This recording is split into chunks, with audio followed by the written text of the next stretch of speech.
వెళ్ళిపోదాం. సామెతల గ్రంథము 6వ అధ్యాయము 16-17 వచనాలు చదువుకుందాం. యెహోవాకు అసహ్యములైనవి 6 కలవు, 7 ఆయనకు హేయములు. అవేవనగా అహంకార దృష్టియు, కళ్ళలాడు నాలుకయు, నిరపరాధులను చంపు చేతులను. దేవుడికి అసహ్యమైన కార్యాలు మనము ఇక్కడ చూస్తున్నాం. ఈ రోజుల్లో ప్రజలు ఎలా ఉంటారంటే, ఒకళ్ళ మీద మంచిగా పలికే కన్నా వారి ముందు మంచిగా మాట్లాడుతూ వెనకాల వారిపైన సనుగుకుంటూ వారి మీద కంప్లైనింగ్ అలాంటి పరిస్థితుల్లో ఉంటారు. మేలులు పొందుకున్నా సరే అంటారు, పొందుకోపోయినా అంటారు, అవసరం ఉన్నా లేకపోయినా ఈ యొక్క పరిస్థితుల్లో ఉంటారు. అయితే దేవుడికి అది అసహ్యం అంట. ఏమంట? కళ్ళలాడు నాలుక అనేది దేవుడికి అసహ్యమైన కార్యమని దేవుడు ఇక్కడ తెలియజేస్తున్నాడు సొలొమోను భక్తుడి ద్వారా. ఏమంటున్నాడు? యెహోవాకు అసహ్యములైనవి 6 కలవు. అవేమనగా అహంకార దృష్టియు, కళ్ళలాడు నాలుక. అంటే కళ్ళలాడు నాలుక అనేది దేవుడికి ఇలాగా సనుగుకోవడం అనేది, ఒక కంప్లైనింగ్ థింగ్ అనేది దేవుడికి ఇష్టం లేని కార్యము, అసహ్యమైన కార్యము. దేవుడికి అసహ్యమైన కార్యం చేసినప్పుడు మనం దేవుడికి ఇష్టలుగా బ్రతకగలుగుతామా? ఇప్పుడు మీరే ఉన్నారు, మీ పిల్లలు అసహ్యమైన పనులు చేసినప్పుడు ఇక మీరు వద్దన్న పనులు, నాకు ఇదంటే నచ్చదు నాన్న, నువ్వు చెయ్యొద్దు అని తెలియజేస్తారు. అప్పుడు వాళ్ళు అది చేస్తున్నప్పుడు మీకు ఎలా ఉంటుంది? అది ఇష్టంగా ఉంటుందా? వారిని మీరు రిసీవ్ చేసుకుంటారా ప్రేమతో? మరి మనము కూడా దేవునికి ఒక రాకడకు సమీపంలో ఉన్నాం. ఆ సమీపంగా ఉన్నాము. ఆ రాకడలో ఎత్తబడిపోవాలని ఆశ కలిగి జీవిస్తున్నాం. అయితే మనము ఇలాంటి స్పిరిట్ మనలో ఉంటే మనము దాన్ని తీసేసుకోవాలి. ఎందుకంటే అది ఉంటే మనం ఇష్టలుగా ఆయన కనబడము, ఆయన వచ్చినప్పుడు మనము ఆకర్షించబడము. హల్లెలూయా. దేవుడికి అసహ్యమైనది మనలో ఉన్నప్పుడు దేవుడు మనలో ఉంటాడా? ఉండడు. దేవుడు దూరంగా మనకి వెళ్ళిపోతాడు. అప్పుడు మనలో దుంచి పరిశుద్ధాత్మ దేవుడు లేనప్పుడు, యేసు ప్రభు వారు వచ్చినప్పుడు మనం ఎలా వెళ్తాము? వెళ్ళలేం కదా. మనం ఒకసారి మాట్లాడుకున్నాం, ఈ యొక్క యావత్ మందను ఎవరికి అప్పచెప్పారు? ప్రభు అయిన యేసు ప్రభు వారు ఎవరికి అప్పచెప్పి వెళ్ళారు? పరిశుద్ధాత్మ దేవునికి అప్పచెప్పి వెళ్ళారు. ఆయన గైడెన్స్లో మనము ఈరోజు నడవబడుతున్నాం. ఆయన ఆదరిస్తూ మనల్ని పోషిస్తున్నారు. ఆయన మనలో లేనప్పుడు మనం ఎలా వెళ్తామండి పరలోక రాజ్యానికి? వెళ్ళలేము. అందుకే దేవుడు తెలియజేస్తున్నాడు, నాకు అసహ్యమైనది నీలో ఉండకూడదు. అలాగే ఫిలిప్పీలకు రాసిన పత్రిక 2:14-15 కూడా మీరు చూసినట్లయితే, మీరు మూర్ఖమైన వక్రజనము మధ్య నిరపరాధులను, నిష్కలంకులను, అనింద్యులైన దేవుని కుమారులగునట్లు సనుగులను, సంశయములను మాని సమస్త కార్యములను చేయుడి. హల్లెలూయా. ఎలా ఉండాలంట? మనము మూర్ఖమైన వక్రజనము మధ్య మనము ఎలా ఉండాలి? నిరపరాధులను, నిష్కలంకులను, అనింద్యులనైన దేవుని కుమారులగునట్లు సనుగులను, సంశయములను మాని సమస్త కార్యములను మనము చేయవలను. సనుగులు, సంశయాలు అనేది మనలో ఉండకూడదు. మీ కళ్ళలాడు నాలుక ఉన్నవారికి ఇవే వస్తాయి, సనుగులు, సంశయాలు. కంప్లైనింగ్ స్పిరిట్ అనేది ఎక్కువ అయిపోతుంది. డౌటింగ్, కంప్లైనింగ్ ఎక్కువ అయిపోతుంటుంది. ఆ విధంగా మనం ఉండకూడదు. కానీ మనం ఎలా ఉండాలో కూడా దేవుడు ఇక్కడ తెలియజేస్తున్నాడు పౌలు భక్తుడి ద్వారా. 16వ వచనంలో చూడండి. అక్కడే, అట్టి జనము మధ్యను మీరు జీవవాక్యమును చేత పట్టుకొని లోకమందు జ్యోతుల వలె కనబడుచున్నారు. అందువలన నేను వ్యర్థముగా పరిగెత్తలేదనియు, నేను పడిన కష్టము నిష్ప్రయోజనము కాలేదనియు, క్రీస్తు దినమున నాకు అతిశయ కారణము కలుగును. హల్లెలూయా. అట్టి జనము మధ్య మనం ఎలా జీవించాలంట? మీరు జీవవాక్యమును చేతబట్టుకొని లోకమందు జ్యోతుల వలె కనబడుచున్నారు. అందువలన నేను వ్యర్థముగా పరిగెత్తలేదనియు, నేను పడిన కష్టము నిష్ప్రయోజనము కాలేదనియు, క్రీస్తు దినమున నాకు అతిశయ కారణము కలుగును అని మరి ఫిలిప్పీలకు మరి ఆయన చెప్తున్నాడు. పౌలు భక్తుడు ఆయన ఈ పత్రికలో తెలియజేస్తున్నాడు ఏంటంట, వారికి చెప్పాడు ఎలా ఉండమని, సనుగులు సంశయాలు మాని సమస్త కార్యాలు మీరు దేవుని యొక్క ప్రజలుగా మీరు జరిగించండి అని చెప్పినప్పుడు వారు ఆ విధంగా జీవిస్తున్నారు. ఎలాగా? అట్టి జన్మ మధ్య వారు ఎలా జీవిస్తున్నారంట, జీవవాక్యము చేత పట్టుకొని లోకమందు జ్యోతుల వలె కనబడుతున్నారు, అందువలన వ్యర్థముగా పరుగెత్తలేదు. అంటే మనం మన పరుగు పందము మరి వ్యర్థమైపోకూడదంటే మనం ఏం మానేయాలంట, సనుగులు సంశయాలు మనము మానేసి మనము జీవవాక్యమును చేత పట్టుకొని లోకంలో మనము దేవుని కొరకు జీవించాలి. సమస్త కార్యములు అట్టి వాటితో మిళితము లేకుండా మనము జరిగించవలసిన వారమై ఉన్నాం. 1 కొరింథీ 10:10 కూడా మనం చూస్తే అలాంటి వారిని దేవుడు ఏం చేస్తాడో మనకు అక్కడ తెలియజేస్తున్నాడు. మీరు సనగకుడి, వారిలో కొందరు సనిగి సంహారకుని చేత నశించిరి. ఏమైపోయారంట? సనిగిన వల్ల సంహారకుని చేత నశించిపోతున్నారు. అంటే దేవుడు వారిని లయము చేసేస్తున్నారు. ఎందుకని? ఏం చేశారు వాళ్ళు? ఇంకా అంతకన్నా పెద్ద మిస్టేక్ ఏం చేయలేదు. ఏమండి సనుగుకోవడం అంత పెద్ద విషయమా అంటే దేవుడికి ఇష్టం లేదు. సో మనం అది చేయకూడదు. దేవుడికి ఇష్టం లేనిది మనకి వద్దు. అది ఉన్నట్లయితే ఇక్కడ ఏం జరుగుతుంది? అది చిన్న విషయం అయితే కాదు. అక్కడ ఏమవుతున్నారు? మీరు సనుగుకొనుడి, వారిలో కొందరు సనిగి సంహారకుని చేత నశించిపోయారు. మీరు సనగకుడి, మీరు సనిగితే ఏమైపోతారు? వారిలాగే అయిపోతారని దేవుడు ఇక్కడ తెలియచేస్తున్నారు. వారిలాగా ఎవరో మనం చూద్దాం ముందుకి. అయితే ఇలాంటి సనిగే వారు ఏమైనా గొప్పగా నిలబడిన వారా? మనం ఇక్కడే చూస్తే 12వ వచనంలో, తాను నిలుచున్నానని తలంచుకున్నవాడు పడకుండునట్లు జాగ్రత్తగా చూచుకొనవలెను. ఎప్పుడు ఎవరైనా ఎందుకు సనుగుతారు? ఎవరు కంప్లైంట్స్ చేస్తారండి? మేము పర్ఫెక్ట్ అనుకునే వాళ్ళే కంప్లైంట్ చేస్తారు. అయితే దేవుడి వాక్యం ఇక్కడ ఏది చెప్తుంది? తాను నిలుచున్నానని తలుచుకున్నవాడు ముందు పడకుండా జాగ్రత్తగా చూసుకోవాలి, కానీ పక్కోడి గురించి అవసరం లేదు. వేరే వాళ్ళ గురించి మనము చెప్పేంత పర్ఫెక్ట్ మనం కాదని దేవుని వాక్యం ఇక్కడ మనం తెలియజేస్తుంది. వేరే వాళ్ళ గురించి మనం సనుగుకుంటూ సమయం వృధా చేస్తూ మనం నించున్నామో పడిపోయామో చూసుకోలేని పరిస్థితుల్లోకి వెళ్ళిపోతున్నామంట. ఈ రోజుల్లో సంఘముకు దేవుడి వాక్కు దేవుడు పంపిస్తున్నాడంటే మేబీ సంఘంలో అలాంటి ఉంటే మనం ఆ స్పిరిట్ని చంపేయాలి, లయము చేసేయాలి. లేకపోతే రేపు దేవుని రాకడలో మనం ఎత్తబడే గుంపులోకి వెళ్ళలేం. ఇలా కంప్లైంట్స్ చేసిన వారు ఏమైపోయారో మనం చూద్దాము. మొట్టమొదటిగా మరి సంఖ్యాకాండము 16వ అధ్యాయం 41 నుంచి 47 వచనాలు చూసుకుందాం. మరునాడు ఇశ్రాయేలీల సర్వ సమాజము మోషే అహరోనులకు విరోధముగా సనుగుచు, మీరు యెహోవా ప్రజలను చంపితరని చెప్పి సమాజము మోషే అహరోనులకు విరోధముగా కూడెను. వారు ప్రత్యక్షపు గుడారము వైపు తిరిగి చూడగా ఆ మేఘము దానిని కమ్మెను, యెహోవా మహిమయు కనబడెను. మోషే అహరోనులు ప్రత్యక్షపు గుడారము ఎదుటికి రాగా, యెహోవా, మీరు ఈ సమాజం మధ్య నుండి తొలగిపోవుడి, క్షణంలో నేను వారిని నశింపజేయుదునని మోషేకు సెలవీయగా వారు సాగిలపడిరి. అప్పుడు మోషే, నీవు ధూపార్తిని తీసుకొని బలిపీఠపు నిప్పులతో నింపి ధూపము వేసి వేగముగా సమాజమునొద్దకు వెళ్ళి వారి నిమిత్తము ప్రాయశ్చిత్తము చేయుము. కోపము యెహోవా సన్నిధి నుండి బయలుదేరెను, తెగులు మొదలుపెట్టెను అని అహరోనుతో చెప్పగా, మోషే చెప్పినట్లు అహరోను వాటిని తీసుకుని సమాజము మధ్యకు పరిగెత్తిపోయినప్పుడు తెగులు జనులలో మొదలుపెట్టి ఉండెను. ఇక్కడ మీరు తర్వాత ఇంటికి వెళ్ళాక చదువుకోండి. ఇక్కడ మనం చూస్తే ఇశ్రాయేలీలు మరి ఏం చేస్తున్నారు? మోషే అహరోనుల మీద సనుగుకుంటున్నారు, కంప్లైనింగ్ చేస్తున్నారు. ఎంతసేపు వారి మీద పాయింట్అవుట్ చేసే పరిస్థితుల్లోనే వీళ్ళు ఉంటున్నారు. ఒకప్పుడు మన పరిస్థితి ఏమై ఉన్నది? మేమే ఎలాంటి స్థితిలో ఉన్నాము? మాకు ఈ యొక్క వ్యక్తిని ఒక విమోచకుడుగా దేవుడు తీసుకొచ్చాడే, ఆ స్థితిని మర్చిపోయి ఎల్లవేళలా ఏం చేస్తున్నారు? ఆ యొక్క దైవజనుడి మీద సనుగుతూ దేవుని యొక్క మరి దైవజనుడిని అంటున్నారంటే దైవజనుడు తనంతలో తాను వచ్చాడా అండి?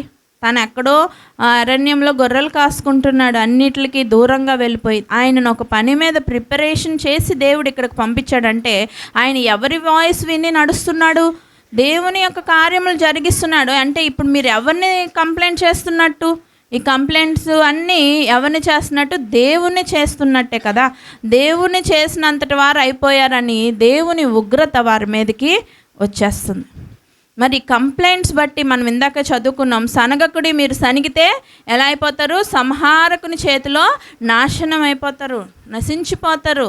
అది నశించిపోయే పరిస్థితి వారు తెచ్చుకుంటున్నారు. చివరి దశలోకి వెళ్ళిపోతున్నప్పుడు మళ్ళీ దైవజనుడే వచ్చి దేవుని పాదాల మీద పడి అయ్యా అయ్యా అయ్యా అవన్నీ క్షమించండి అని ధూపం వేసి ఆ యొక్క తెగుళ్ళను ఆపుతున్నాడు. అలాంటి పరిస్థితులకు మనము వెళ్ళిపోతామంట. ఇది చిన్నదిగానే మొదలవుతుంది అండి. చిన్నదే కదా, చిన్న మాటే కదా అన్నాం, ఇందులో పెద్ద తప్పే ఉంది అన్నట్టు ఉంటుంది. ఎందుకంటే మనం చేసేది తప్పని మనకు తెలియదు. ఎందుకంటే మనం వెళ్ళిపోతున్నాం ఎవడి చేతిలోకి?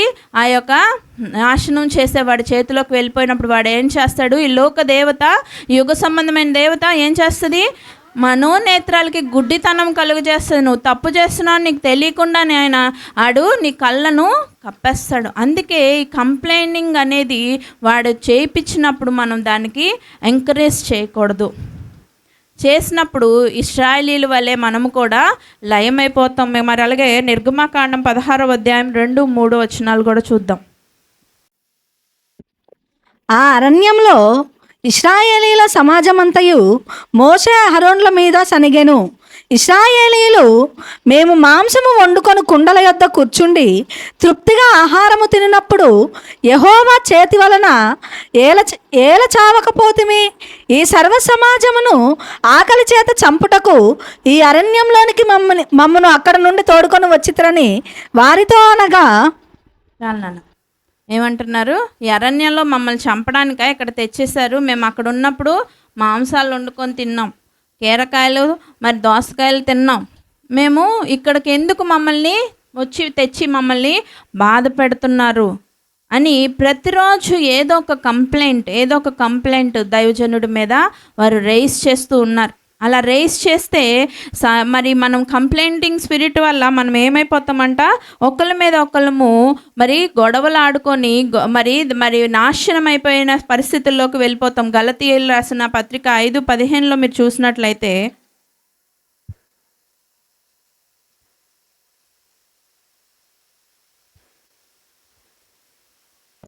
అయితే మీరు ఒకరినొకడు కరుచుకొని భక్షించిన ఎడల మీరు ఒకని వలన ఒకడు బొత్తిగా నశించిపోదురేమో చూచుకొనుడి. ఏమైపోతారంట? ఒకరినొకడు కరుచుకుంటే ఏమైపోతారు? ఒకని వలన ఒకడు బొత్తిగా ఒకడు చెప్పినప్పుడు దురద చెవులు కలిగి ఇంకొకడు విని, వాడు చెప్పినప్పుడు ఇంకొకడు విని గుంపు చేరిపోయి మీరందరూ ఏమైపోతారు? ఒకరినొకరు ఏం చేసుకుంటున్నారు? బాగు చేసుకుంటున్నారా? దేవుని వాక్యం చెప్తుంది కీర్తనలతోని మరి దేవుని మాటలతోని ఒకరినొకరు హెచ్చరించుకొని సరిదిద్దుకోండి అని చెప్తుంది. వీరేం చేస్తున్నారంటే ఒకరినొకరు కరిసేసుకొని భక్షించుకుంటూ మరి ఒకరి వల్ల ఒకడు బొత్తిగా నశించిపోతున్నారు. ఈ ఇశ్రాయేలీలు అలాగే చేశారు. ఒక టాపిక్లో ఒకటి లేపితే దైవజనుడి మీద ఇంకొకరు అలాగ ఇంకా టాపిక్ని ఎంకరేజ్ చేసేసి పెద్దది చేసుకొని ఏమైపోయారు? మొత్తానికి చివరికి వాళ్ళు ఏమైపోయారండి? ఇశ్రాయేలీలు కనాను చేరుకున్నారా? నశించిపోయారు. దేవుని ఉగ్రతకి ఎన్నిసార్లు వాళ్ళు అలా సనుగుతున్నప్పుడు అన్నిసార్లు దైవజనుడు వెళ్ళి వారిని కాపాడుతున్నప్పటికీ దేవుడికి వారికి మధ్యలో అడ్డుపడిపోయి దేవుని పాదాలు మొక్కి వారిని రక్షిస్తున్నప్పటికీ వారి ఈ సనుగుడు బట్టి ఏమైపోయారంట? చివరికి నాశనం అయిపోయారు. అందుకే ఈ యొక్క సనుగులు సంశయాలు మరి మనలో ఉండకూడదు. ఉంటే అవి అసహ్యములంట. దేవునికి అసహ్యమైన కార్యములు మనము చేయరాదు. చేసినప్పుడు దేవుడికి మనము ఇష్టలుగా జీవించలేము. దేవుడికి ఇష్టలుగా మనం జీవించలేనప్పుడు మనం దేవుని బిడ్డలము అవ్వలేము. మరి ఇంకొకరు కూడా చూద్దాము. మిరియాము మరి అహరోనులు కూడా ఏం చేస్తున్నారో చూద్దాం. సంఖ్యాకాండం 12వ అధ్యాయము 1-10 వచనాలు చదువుకుందాం.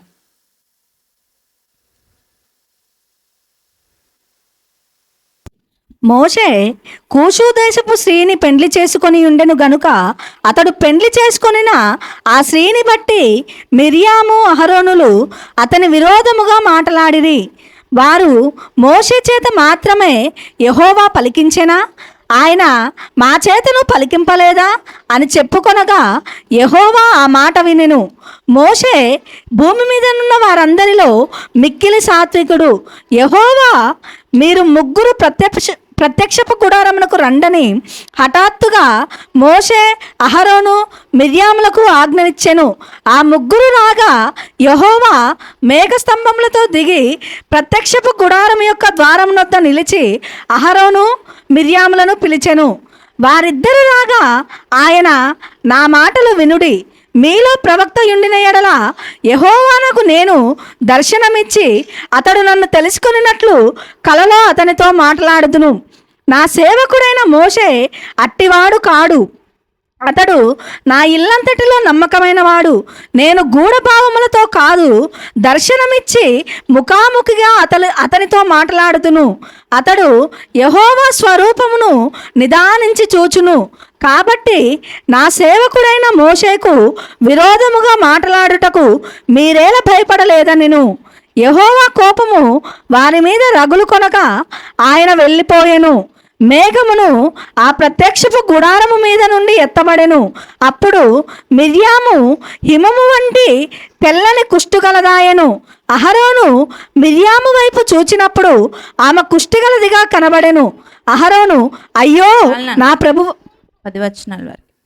ఇక్కడ ఏమవుతుంది? మిర్యాముకు కుష్టి రోగము వచ్చేసింది. అసలు మిర్యాము గురించి మరి మీకు ఎంతవరకు తెలుసో, మిర్యాము ఒక మంచి బెస్ట్ మరి వర్షిప్ లీడర్. ఆమె ఆ రోజుల్లోనే బెస్ట్ వర్షిప్ లీడర్ అంట. దేవునికి మంచిగా దేవుని ఆరాధన చేసే ఆరాధికురాలు. అంతేకాకుండా ఆమె చాలా జ్ఞానవంతురాలు. ఆమెను చూసినట్లయితే మీరు, ఆమె ఎలా ఉండేదంట, ఆమె చిన్న వయసులోనే ఆమె వాళ్ళ తమ్ముడిని రక్షించుకుంది కదండి. ఆమె ఆ చిన్న వయసులోనే అంత మనుషుల్ని బాగా అబ్జర్వ్ చేస్తుంది. వాళ్ళ యొక్క అబ్జర్వేషన్ చేస్తూ వాళ్ళ యొక్క పరిస్థితిని బట్టి ఆమె ముందుకు నడుచుకుంటుంది.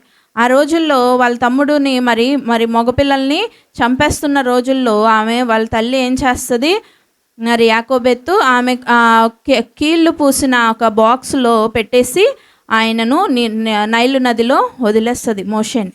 అయితే మోషే మరి అందగాడు, చాలా చాలా సుందరంగా ఉన్న బిడ్డ కాబట్టి మరి అక్కడ దేవుడు అక్కడ ఉన్న ఫరో కుమార్తెకు ఆయన కనబడేలా చేశాడు. ఆ ఫరో కుమార్తె ఆ బిడ్డను చూసి ఆనందిస్తున్నప్పుడు దూరం నుంచి ఎవరు గమనిస్తున్నారు? మిరియాం గమనిస్తుంది. మిరియాం గమనించి, ఆహా ఈమెకు నచ్చాడు నా తమ్ముడు, సో మనము తెలివిగా యాక్ట్ చేయాలి. ఏం చేస్తుంది? మీకు నచ్చాడా ఈ బాబు, పెంచుకోండి, చాలా బాగున్నాడు, కానీ మీకు మరి బిడ్డలు పాలు అవి ఇవ్వలేరు కదా, ఈ బిడ్డను మీరు ఎలా పెంచుతారు? నాకు తెలిసిన వాళ్ళు ఉన్నారు, దాదీలుగా నేను తీసుకొస్తాను, మరి అనేక మంది ఉన్నారు మరి హెబ్రీల్లో, నేను తీసుకొస్తాను నాకు తెలిసిన వారిని అని తెలివిగా మాట్లాడి అక్కడ డీల్ సెట్ చేస్తుంది. మరి అంతేకాకుండా తల్లి దగ్గరికి వెళ్ళి, అమ్మ నువ్వు భయపడకు, ఏడవకు, మన తమ్ముడే అక్కడ దొరికాడు, నువ్వు జాగ్రత్తగా ఆమె తెచ్చి నీకు ఇచ్చినప్పుడు పెంచు పోషించు అని తెలివిగా తను అక్కడ నడుచుకోబట్టే కదా మోషే మరి ఆ రోజు బ్రతకగలిగాడు. అంటే ఆమె బ్రతికించకపోయినా దేవుడు ఎలా అయినా బ్రతికించుకుంటాడు. కానీ మిరియాం గురించి మనం మాట్లాడుకుంటున్నాం, ఆమె క్యారెక్టర్ గురించి.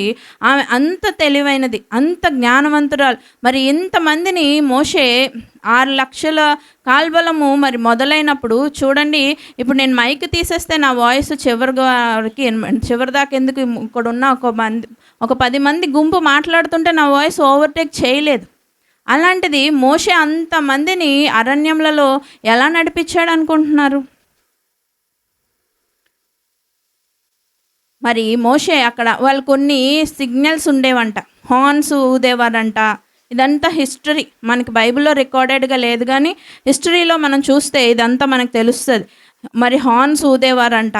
మరి ఆ సౌండ్కి కూర్చున్న వారంతా ఇంకా లేచి ముందుకి మూవ్ అవ్వాలి. అంతేకాకుండా మరి షెకెము అనే మేఘము వారిని ఎప్పుడూ వెంబడిస్తుండేది. ఆ మేఘము కదులుతున్నప్పుడు వారు కూడా ఆ మేఘముతో కదిలేవారంట. అలా వాళ్ళు కొన్ని సిగ్నేచర్స్తోని వారు ముందుకి నడుస్తున్నారు. ప్రతి మనిషిని వ్యక్తిగతంగా మరి మోషే కలవలేడు కదా, రోజు మీ యొక్క బాధలు వచ్చి చూడలేడు. ఇంతమందినే మనము ఒక్కళ్ళమి డీల్ చేయలేము.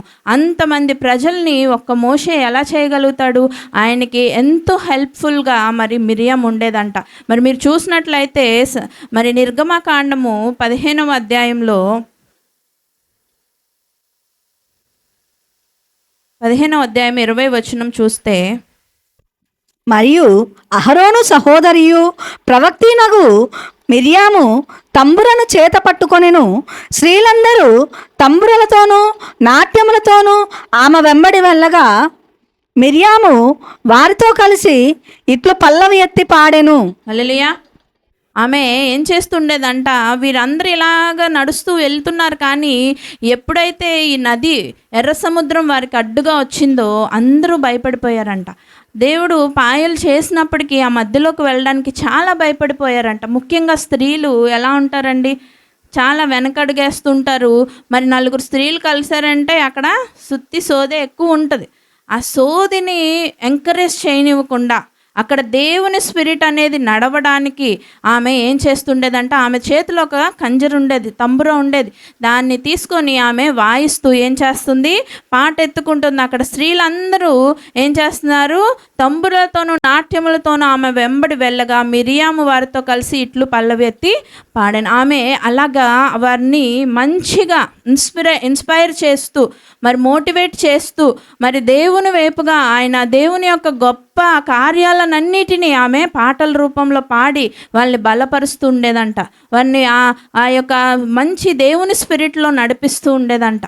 ఆ విధముగా మరి మోషేకు ఎంతగానో ఆమె కాంట్రిబ్యూషన్ ఆమె చేసింది. అంతేకాకుండా మరి అహరోను, మరి అలాగే కాకుండా వారి హూరు, మరి మిరియం హస్బెండ్, ఆయన కూడా అందరూ మరి మోషేకి ఈ విధముగా సహకరించారు కాబట్టే అంతమంది జనాంగాన్ని వారు ముందుకు లీడింగ్ చేయడానికి మోషేకి హెల్ప్ఫుల్గా ఉన్నారు వీరందరూ.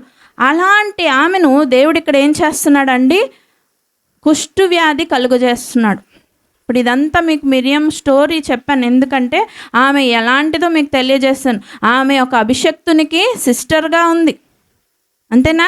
మరి మోషే ఆ యొక్క అంతమంది జనాంగం పైన అధికారిగా దేవుడు నాయకుడిగా నిలబెట్టినప్పుడు ఆయనకే అక్కగా ఉంది ఆమె.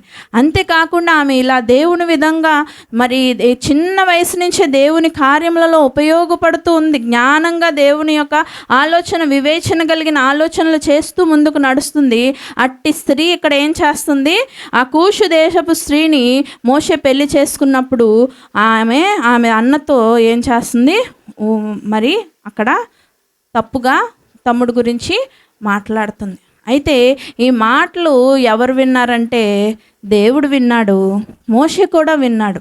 ఆయన గుడారంలోంచి వీరు మాట్లాడుకున్న మాటలు ఆయనకు కూడా వినబడ్డాయి. కానీ ఆయన బాధపడి వదిలేశాడు, కానీ దేవుడు విడిచిపెట్టలేదండి.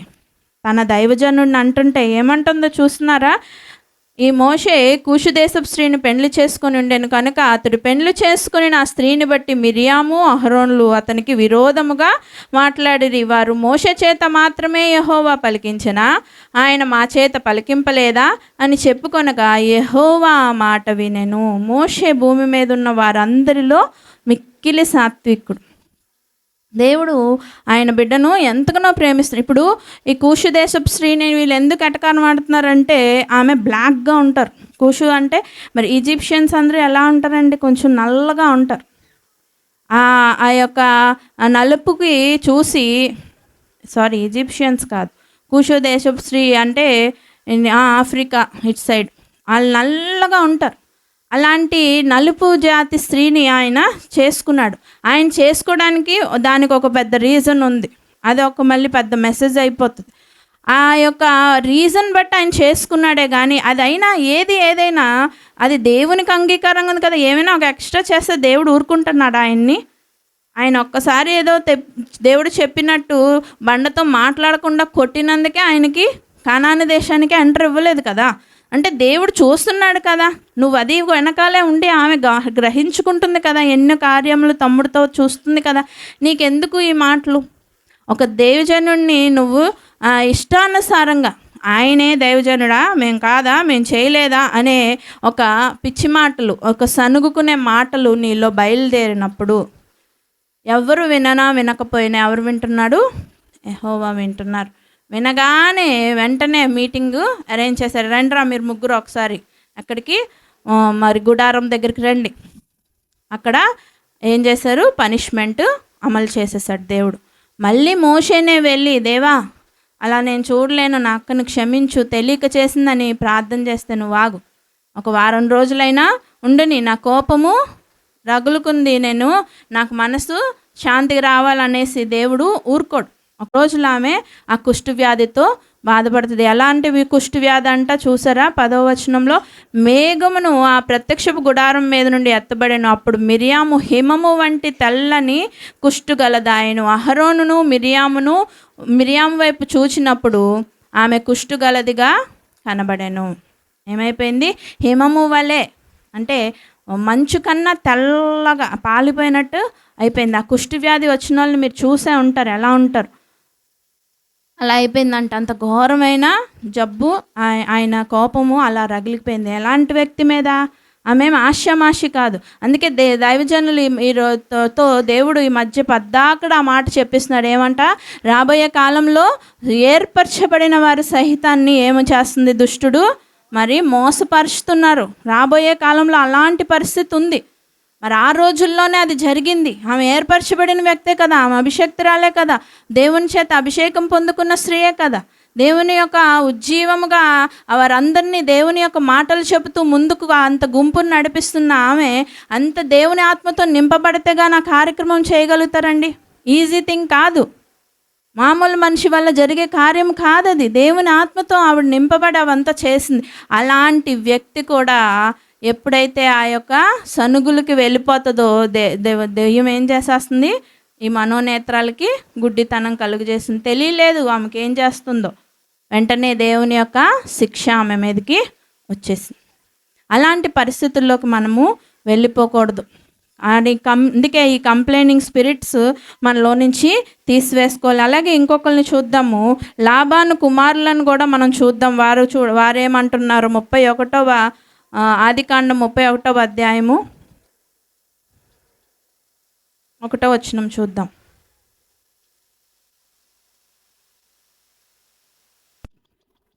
లాబాను కుమారులు, మన తండ్రికి కలిగినది యావత్తును యాకోబు తీసుకొని మన తండ్రికి కలిగిన దాని వలన ఈ యావదాస్తి సంపాదించనని చెప్పుకొనిన మాటలు యాకోబు వినెను.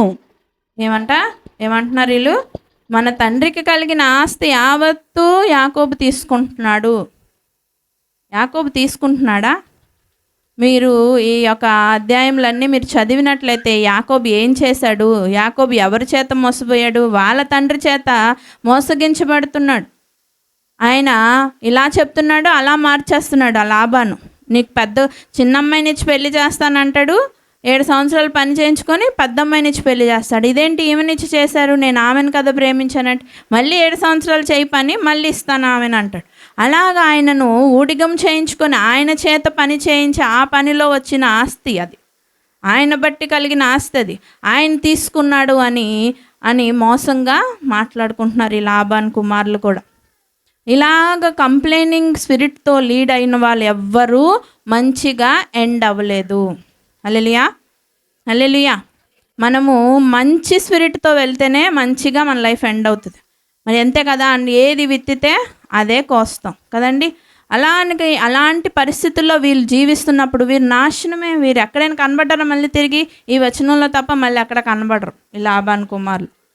మరి అలాగా మనము ఉండకూడదని దేవుడు ఈరోజు మనతో మాట్లాడుతున్నాడు. అయితే ఈ కంప్లైంట్స్ చేయడం వల్ల వచ్చే ఆఫ్టర్ ఎఫెక్ట్స్ ఏంటో కూడా మనం చూద్దాం.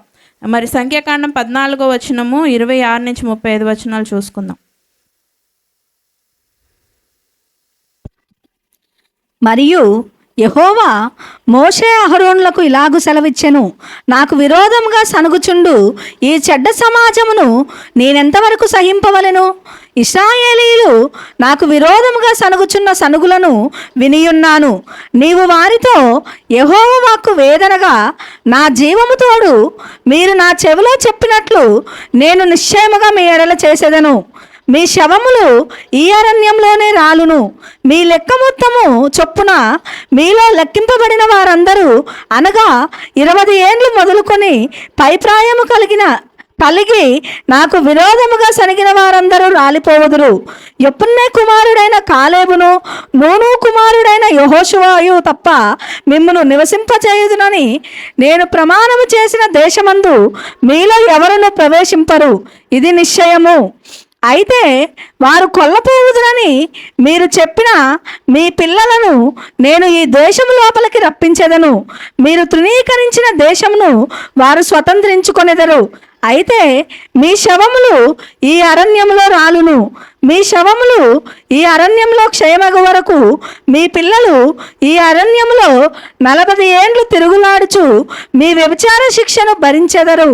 మీరు ఈ దేశమును సంచరించి చూచిన 40 దినముల లెక్క ప్రకారము దినమునకు 1 సంవత్సరము చొప్పున 40 సంవత్సరములు మీ దోష శిక్షను భరించి నేను మిమ్మును రోసివేసినట్టు తెలిసి కొందురు. ఇది యెహోవా అను నేను చెప్పిన మాట. నాకు విరోధముగా కూడిన చెడ్డదగు ఈ సర్వ సమాజమునకు నిశ్చయముగా దీన్ని చేసేదను.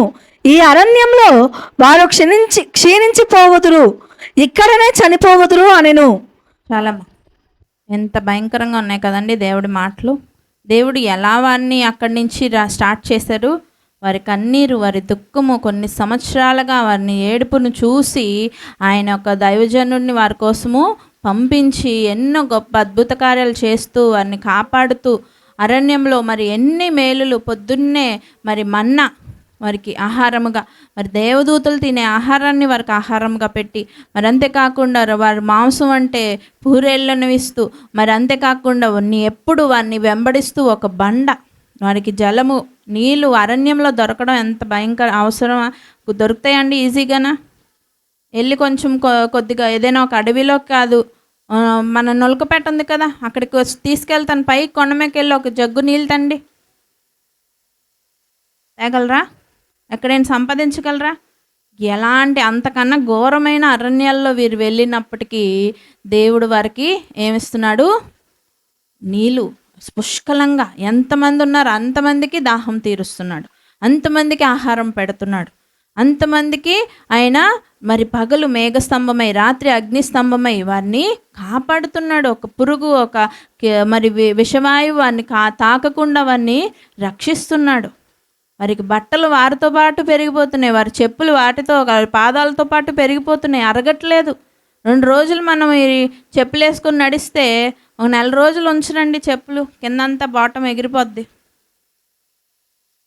వారు 40 సంవత్సరంలో ఎలా ఆ చెప్పులతో నడిచేశారు చెప్పండి?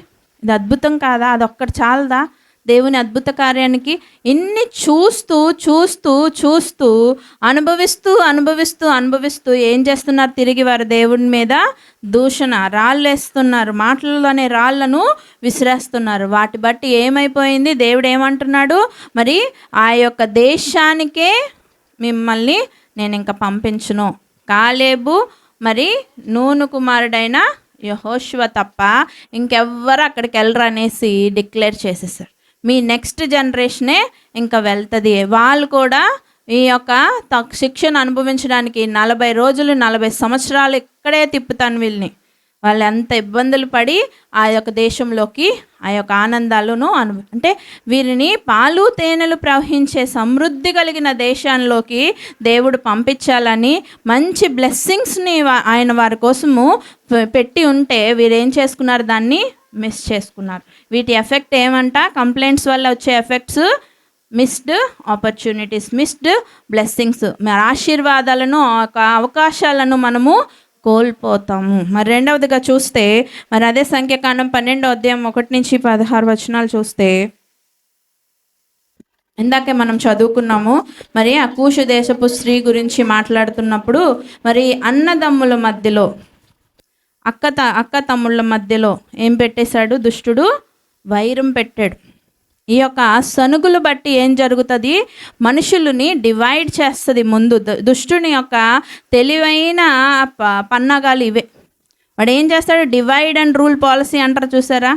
ఒక 4 స్నేహితులు ఉన్నారనుకోండి, మీరు ఒకడిలోకి ఉంటుంది ఆ దెయ్యం. ఏం చేస్తుంది? ఒక్కొక్కరిని వేరేగా తీసుకెళ్ళి వేరేలా మాట్లాడుతుంది, ఇంకొకరిని వేరే తీసుకెళ్ళి వేరేలా మాట్లాడుతుంది, ఇంకొకరిని వేరే తీసుకెళ్ళి వేరేలా ఇలా వేరు చేసి వారిని విడదీస్తుంది. వాళ్ళతో ఉన్నట్టే ఉంటుంది.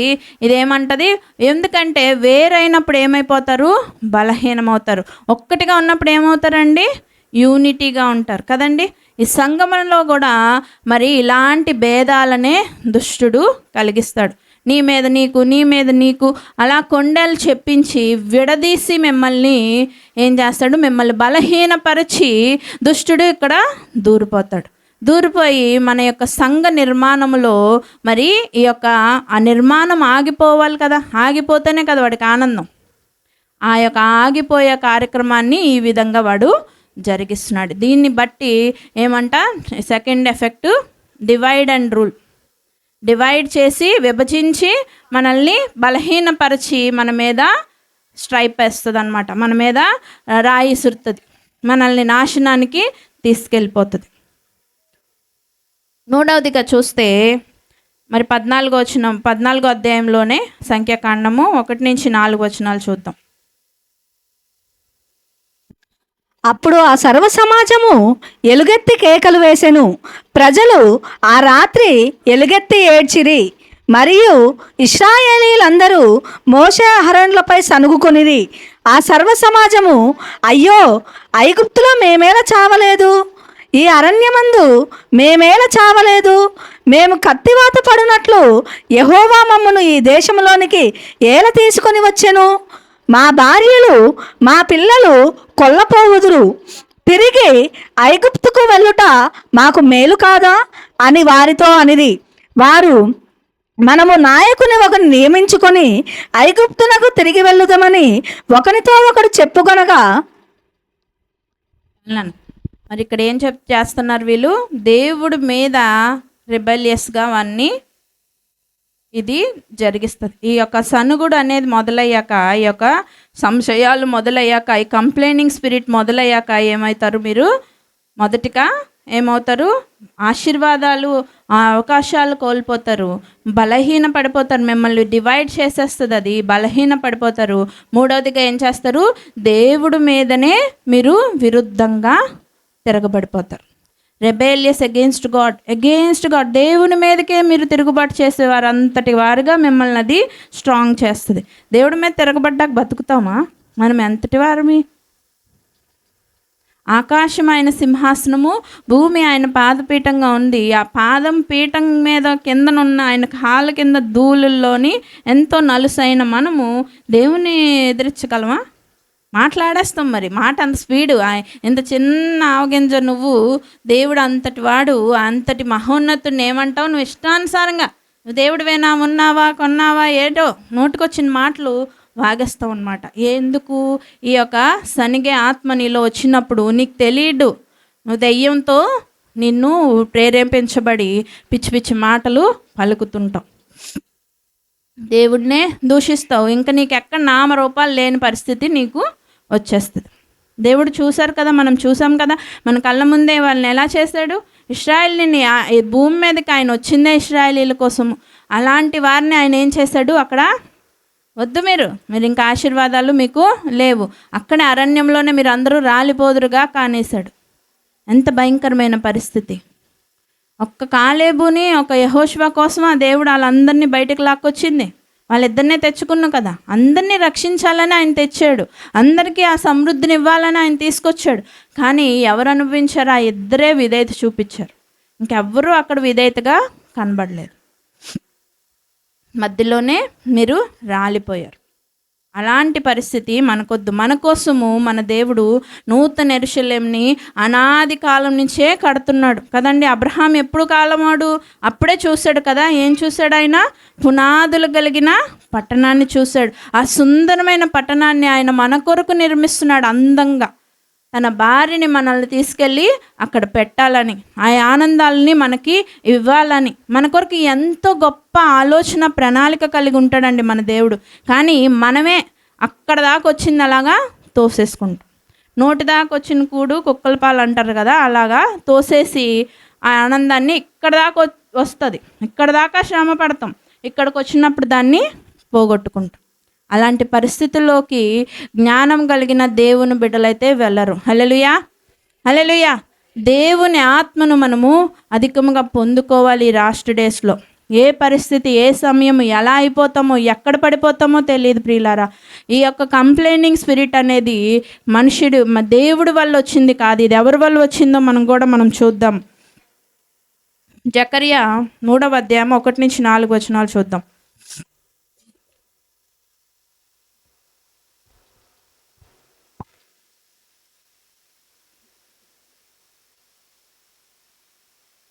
మరియు యెహోవా దూత ఎదుట ప్రధాన యాజకుడైన యెహోషువ నిలబడుటయు, సాతాను ఫిర్యాది అయి అతని కుడిపార్శ్వమున నిలబడుటయు అతడు నాకు కనపరచెను. సాతాను, యెహోవా నిన్ను గద్దించును, యెరూషలేమును కోరుకొను, యెహోవా నిన్ను గద్దించును, ఇతడు అగ్నిలో నుండి తీసిన కొరవ వలనే ఉన్నాడు గదా అని యెహోవా దూత సాతానుతో అనెను. యెహోషువ మలిన వస్త్రములు ధరించిన వాడై దూత సముఖములో నిలవబడి ఉండగా, దూత దగ్గరగా నిలిచి ఉన్న వారిని పిలిచి ఇతని మైలబట్టలు తీసివేయుడని ఆజ్ఞాపించి, నేను నీ దోషమును పరిహరించి ప్రశస్తమైన వస్త్రములతో నిన్ను అలంకరించుచున్నాను అని సెలవిచ్చెను. హల్లెలూయా. ఇక్కడ చూస్తున్నారా సాతాను ఎలా చెప్తుందో దూతకి. ఈ యెహోషువ మనం మాట్లాడుకున్న యెహోషువ కాదు, ఈయన యాజకుడైన యెహోషువ, ఈయన వేరే. అయితే ఈయనను ఏమంటుంది సాతాను, యెహోవా నిన్ను గద్దించును, యెరూషలేమును కోరుకొని యెహోవా నిన్ను గద్దించును, ఇతడు అగ్నిలో నుండి తీసిన కొరివి వలె ఉన్నాడు కదా అని యెహోవా దూత సాతానుతో అనెను. యెహోషువ మలిన వస్త్రములు ధరించిన వాడై దూత సముఖంలో నిలవబడి ఉండగా, ఆయన మలిన వస్త్రాలు వేసుకొని ఆయన యాజకత్వం చేస్తున్నాడు. అలా చేయకూడదు, కానీ దేవుడు చూసుకుంటాడు కదా. ఇక్కడ ఎవరు సనుగుతున్నారు? ఈ కంప్లైంట్స్ అనేవి ఎక్కడ స్టార్ట్ అవుతున్నాయో మీకు చెప్తున్నాను. ఇది సాతాను గాడి లక్షణం, దేవుడి లక్షణం కాదు. దేవుడు ఎప్పుడైనా మనల్ని కరెక్ట్ చేస్తాడు, అంతేగాని సనగడు మన మీద. కరెక్ట్ చేసి దాన్ని సర్దిద్దుకోమని బుద్ధి చెప్తాడు, జ్ఞానం ఇస్తాడు. కానీ ఇక్కడ సాతాను గాడు ఏం చేస్తున్నాడు? ఒక ఎటకారం అన్నమాట, వ్యంగ్యముగా సెటారికల్గా మాట్లాడతాడు అనమాట. ఏం చెప్తున్నాడు? ఆయన చూడు ఎలా చేస్తున్నాడో, ఆయన ఇలా ఉన్నాడు, నీకు బ్యాండ్ అయిపోతుంది దేవుడితోని, యెహోవాతోని అనేసి ఆయనని భయపెడుతుంది. అక్కడ వచ్చి ఫిర్యాదులు చేస్తుంది. ఆ ఫిర్యాదులు చేసే బుద్ధి దేవుడిది కాదండి. ఫిర్యాదులు చేసి ఏం చేస్తుంది? ఇలా మాట్లాడుతుంది. కానీ దేవుడు అదంతా ఎందుబట్టి ఆయన వేసుకున్నాడు అదంతా మనకి ఇక్కడ రికార్డెడ్గా లేదు. కానీ అదంతా దేవుడు చూసుకుంటాడు కదా, అది దేవుని వర్క్ కదా.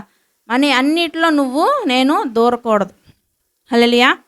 ఆయన వారి పని వాళ్ళు చూసుకుంటే, ఎందుకంటే దేవుని వాక్యం సెలవిస్తుంది, నిలుచున్నానని తలచువాడు ముందు పడకుండా మీరు చూసుకోండి. నేను బాగున్నాను అనుకున్నాకే కదా మీరు వేరే వాళ్ళని వెళ్ళి గద్దిస్తారు, ఒకళ్ళ మీద ఫిర్యాదు చేస్తారు, అంతే కదండి. అప్పుడు మనది మనం చూసుకుంటే చాలని దేవుని వాక్యం మనకి చెప్తుంది. అది చూసుకోవడానికి ఎవరున్నారు? దేవుడు ఉన్నాడు. దేవుడు తన పని దేవుడు ముందు సముఖంలో నిలబడి ఆయన మలిన వస్త్రాలు వేసుకొని చేస్తున్న దేవుడు మౌనంగా ఉన్నప్పుడు నీకెందుకు? దేవుడు ఆయన కూషు దేశపు స్త్రీని మోషే పెళ్లి చేసుకుంటే దేవుడు మౌనంగా ఉన్నప్పుడు నీకెందుకు? అలా మాట్లాడి అనవసరమైన కంప్లైంట్స్ చేస్తూ ఇలా మాట్లాడుకొని దేవుడి నుండి దూరం అయిపోతున్నారు. ఇలాంటి పరిస్థితి ఎవరిదంట? సాతాను గాడిది. ఈ సాతాను గాడు ఇదే కాదు, మరి మీరు చూస్తే యూదా పత్రికలో కూడా 9వ వచనంలో అక్కడ ఒకటే అధ్యాయం ఉంటుంది.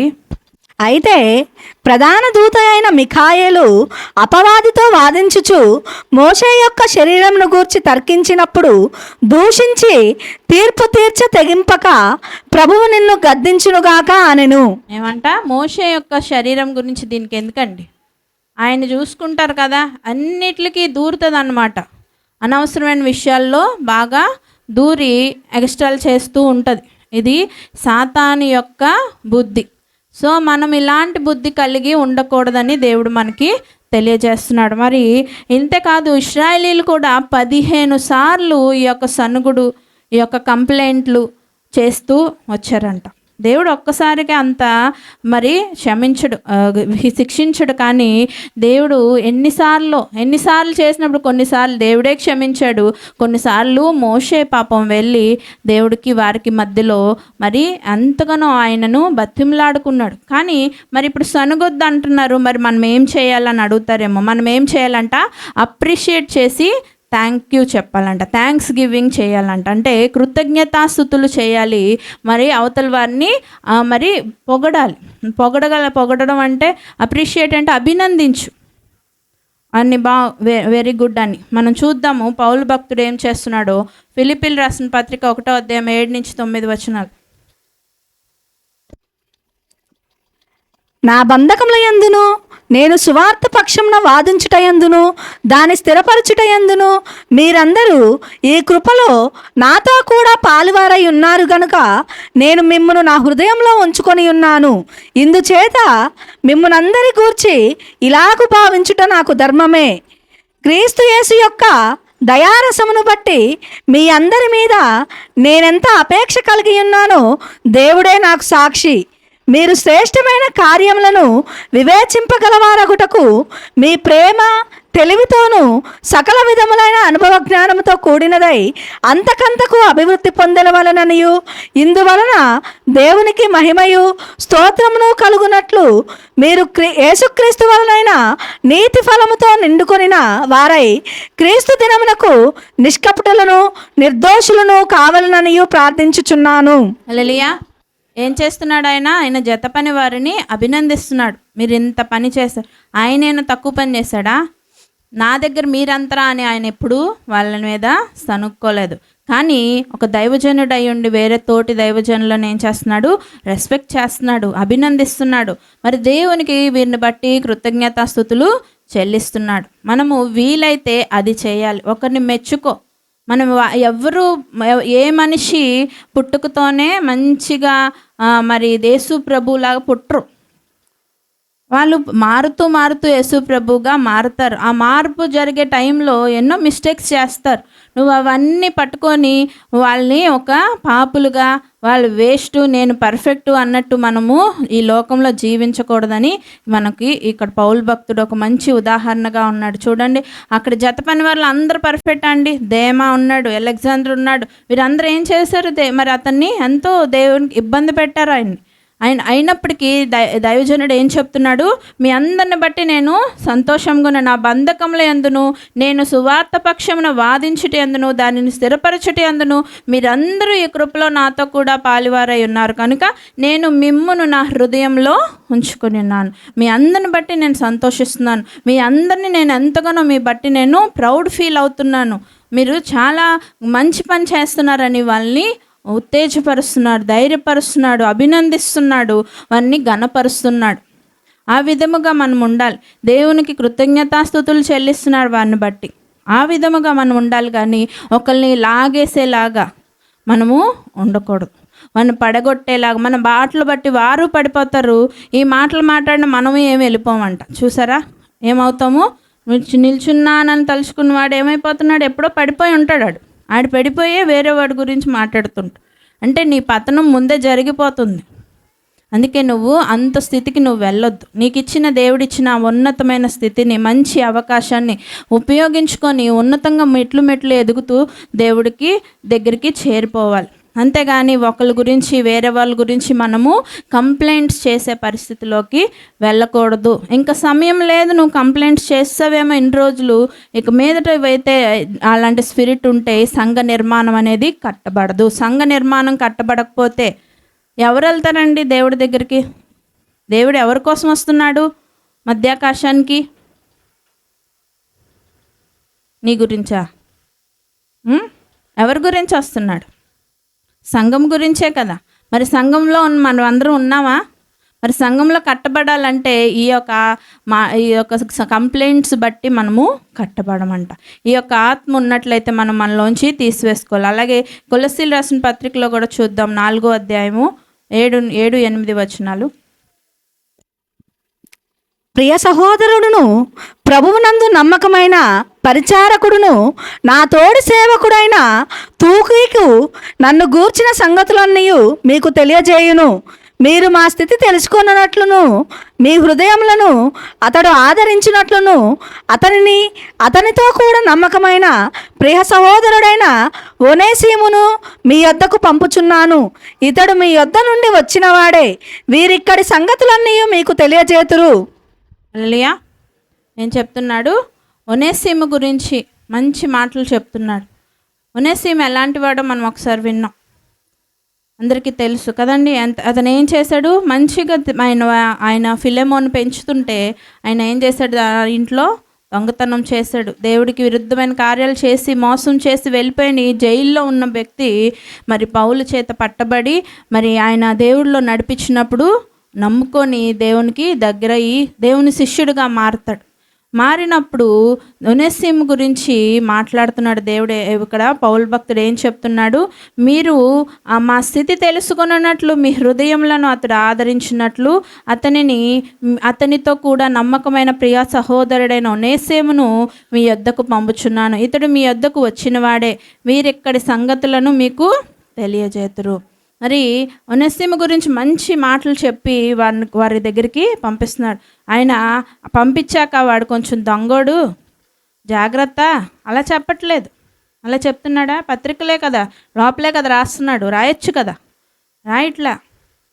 ఆయన మార్చబడ్డాడు అంటే ఎంకరేజ్ చేస్తున్నాడు. ఒకప్పుడు మేబీ దొంగోడు, ఒకప్పుడు మేబీ ఒక చెడ్డ పనులు చేసినవాడు, కానీ ఈరోజు దేవుని చేత పట్టబడ్డాడు. ఆయనని ఇంకా ఎంకరేజ్ చేయండి, మీ దగ్గరికి పంపిస్తున్నాను, మీతో పాటు ఆయనని జత పనివాడిగా కలుపుకోండి అలా చెప్పి ఎంకరేజ్ చేస్తున్నాడు. ఆయన అప్రిషియేట్ చేస్తున్నాడు.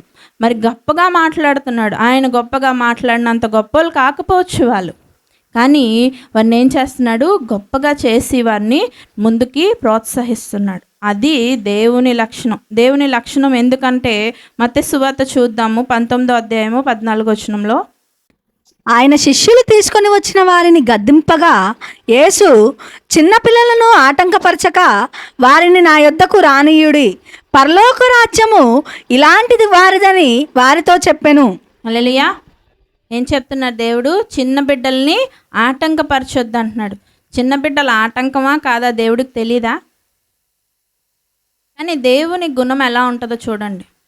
పిల్లలు అల్లరి చేస్తారు, తీసుకెళ్ళిపోండిరా, ఇక్కడ ఇబ్బందిగా ఉంది, ఇలా కాదు. దేవుని గుణము చిన్న బిడ్డలదే దగ్గరే అలా ఉందంటే ఆయన హృదయము, ఆయన ఉన్నంత కాలము కూడా ఈ భూమిపైన ఆయన ఏం చేస్తున్నాడు, ఎప్పుడు ఎంకరేజ్ చేస్తూ, అప్రిషియేట్ చేస్తూ, థ్యాంక్స్ గివింగ్ చేస్తూనే ఆయన లైఫ్ ఉంది. కానీ ఎప్పుడు సనగడం, ఒకరి మీద ఒకరికి చాడీలు చెప్పడం, ఇలాంటి ఒకడి మీద తక్కువగా చేసి మాట్లాడడం అలా ఎప్పుడూ చేయలేదు. వీలైతే గద్దిచ్చారు 2-3 సార్లు. ఆయన బాధపడ్డారు. ఎక్కడ ఆయన ప్రార్థన చేసుకుంటూ శిష్యుల్ని ప్రార్థన చేయమంటారు.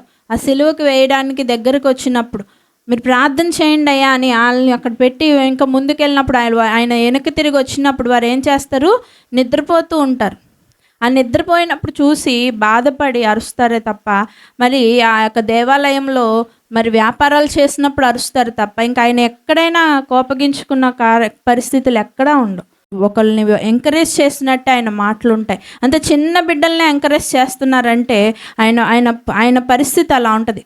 అంటే ఇది ఎవడి గుణమో మనం ఇందాక చూసాం కదా, ఆడి గుణం. మరి ఇప్పుడు మనం ఎవరి బిడ్డలమై ఉన్నాము? దేవుని బిడ్డలమై ఉండి వాడి కార్యక్రమాలు చేస్తున్నామంటే ఇప్పుడు ఎవడి బిడ్డలం అయిపోతున్నాం? మనం సాతాను బిడ్డలం అయిపోతాం. మీరు కంప్లైంట్స్ చేస్తే మీరు ఎవరి బిడ్డ అయిపోతున్నట్టు? సాతాను బిడ్డ. ఎందుకంటే అది వాడి గుణం. ఈ గుణం ఎవరికి ఉంది? దేవుడికి ఉందా అండి? లేదు. దేవునికి ఉన్న గుణము మీరు ఎక్వైర్ చేసుకోవాలి. అది మీరు మీ యొక్క లైఫ్లో అవి రావాలి, మీకు మీ జీవితంలో అవి ఉండాలి కదండి. మన డాడీ లాంటి గుణాలు మనకు ఉండాలి. పక్కింటి డాడీ తాగేసి వస్తున్నాడు, మన డాడీ తాగేసి రావట్లేదు. మనం తాగుతుంటే ఎవడ బిడ్డ అదినట్టు చెప్పండి? పక్కింటోడు బిడ్డ అయినట్టే. మీ డాడీ ఎప్పుడు తాగలే కదా, మంచిగా ఉన్నాడు కదా. అంటే మన తండ్రి అయిన దేవుని గుణలక్షణాలను మనము కలిగి ఉండాలి. కానీ పక్క ఎవడు వీడు సాతాను మన విరోధి వాడి గుణాలను మనము పొందేసుకుంటున్నాం. అవన్నీ మనలో నుంచి తీసివేయండి. అర్థమైందా? ఈ విధంగా మనం జీవించాలి. ఎందుకంటే ఈ కంప్లైంటింగ్ స్పిరిట్ మనలో ఉంటే దేవుడికి అది ఏమై ఉంది? ఇష్టమైన కార్యమా అండి? అసహ్యమైన అంట. దేవుడికి అసహ్యములైన కార్యములు కళ్ళలాడు నాలుక. ఈ కళ్ళలాడు నాలుక నాలో ఉన్నట్లయితే ఈరోజు దాన్ని తీసివేసుకోపోతే మనము దేవుని రాకడలో ఎత్తబడము. ఎందుకంటే ఏం చెప్తున్నాడు? సనిగిన వారు ఏమైపోయారండి? సంహారకుని చేత నశించిపోయారు. అలాంటి పరిస్థితిలోకి మనం వెళ్ళిపోకుండా మనం చూసాం ఇశ్రాయేలీలు ఏమైపోయారో, మిరియాం ఏమైందో, మరి అలాగనే లాబాను కుమారులు ఏమైపోయారో. వీరందరూ మనకు ఒక ఎగ్జాంపుల్గా ఉన్నారు. మనం అలాంటి పరిస్థితుల్లోకి మనం వెళ్ళకుండా వారు ఏమైతే కోల్పోయారు, మరి దేవుడు ఇచ్చిన ఆశీర్వాదాలను కోల్పోయారు, మరి బలహీనులు అయిపోయారు. దుష్టుడి చేతిలో వాళ్ళు ఇరుక్కుపోయారు. ఎందుకంటే బలహీనులు అయిపోబట్టి. మరి అంతేకాకుండా దేవుడి పైనే విరోధంగా తిరుగుబాటు చేసిన వారు అయిపోయారు. అందుకనే మనం అలాంటి గుణాలు కలగకుండా ఉండాలి. మనం ఎట్టి గుణాలు కలిగి ఉండాలి? ఒకరిని అభినందించాలి, ఒకరిని మరి ప్రైజ్ చేయాలి. అలాంటి పరిస్థితుల్లోనే మన తండ్రి అయిన దేవుడు ఉన్నాడు. మరి తండ్రిని అనుసరించిన శిష్యులైన మరి పౌలు గారు కూడా అలాగే ఉన్నారు. ఆ విధంగా మనం ఉండాలని దేవుడు ఈరోజు మనతో మాట్లాడినాడు. చిన్న మాటలు మన వినికిడిలో దేవుడు ఫలింపచేయనుగాక. ఆమేన్. అందరం కళ్ళు మూసుకొని ప్రార్థన చేసుకుందాం.